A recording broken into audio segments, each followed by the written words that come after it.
اعوذ باللہ من الشیطان الرجیم بسم اللہ الرحمن الرحیم۔ امورٹل اسلام کے معزز ناظرین، السلام علیکم ورحمۃ اللہ وبرکاتہ۔ ناظرین گرامی، اللہ تعالیٰ نے امت محمدیہ کو بے شمار خصوصیات سے نوازا ہے۔ ان میں ایک یہ بھی ہے کہ اپنے خاص کرم سے نیکی اور اطاعت کے لیے کچھ خاص اوقات مقرر فرما دیے ہیں، جن میں اعمال صالحہ کا اجر کئی گنا بڑھ جاتا ہے اور باری تعالیٰ کی رحمت کاملہ خاص طور پر متوجہ ہوتی ہے، تاکہ لوگ اس میں زیادہ سے زیادہ نیک عمل کر کے اپنے رب کا قرب حاصل کر سکیں۔ ناظرین گرامی، ان اعلیٰ اوقات میں عشرہ ذی الحجہ بھی شامل ہے۔ قرآن اور سنت رسول میں ذی الحجہ کے پہلے 10 ایام اور ان میں بھی یوم عرفہ کی بڑی فضیلت بیان کی گئی ہے۔ یوم عرفہ اللہ تعالیٰ کی پہچان اور شناخت کا دن ہے، جس میں اللہ تعالیٰ نے اپنے بندوں کو اپنی عبادت اور اطاعت کی دعوت دی۔ 9 ذی الحجہ کا دن اس اعتبار سے بھی نہایت مبارک ہے کہ اس میں حج کا سب سے بڑا رکن وقوفہ عرفہ ادا ہوتا ہے، اور اس دن میں بے شمار لوگوں کی بخشش اور مغفرت کی جاتی ہے۔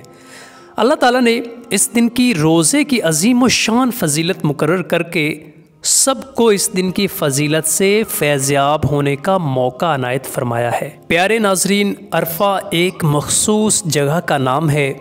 عرفات مکہ مکرمہ سے تقریباً 15.5 میل یعنی 20 سے 25 کلومیٹر کے فاصلے پر ہے۔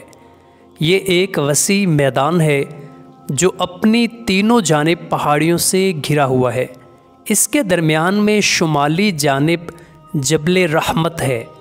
عرفات کی وجہ تسمیہ کے متعلق بہت سے اقوال ہیں، جن میں سے 3 کو علماء کرام نے بطور خاص فرمایا ہے۔ پہلا، سیدنا ابراہیم علیہ السلام کو 8 ذی الحجہ کی رات خواب میں نظر آیا کہ وہ اپنے بیٹے کو ذبح کر رہے ہیں، تو ان کو اس خواب کے اللہ تعالیٰ کی طرف سے ہونے یا نہ ہونے میں کچھ تردد ہوا۔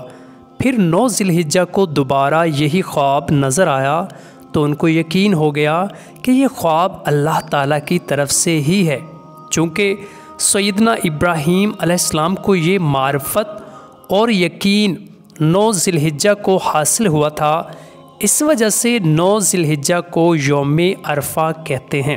ناظرین، اس میں دوسرا قول یہ بھی ہے کہ 9 ذی الحجہ کو سیدنا جبرائیل علیہ السلام نے سیدنا ابراہیم علیہ السلام کو تمام مناسک حج سکھلائے تھے۔ وہ اس دوران ان سے پوچھتے، یعنی جو تعلیم میں نے دی ہے کیا تم نے اسے جان لیا؟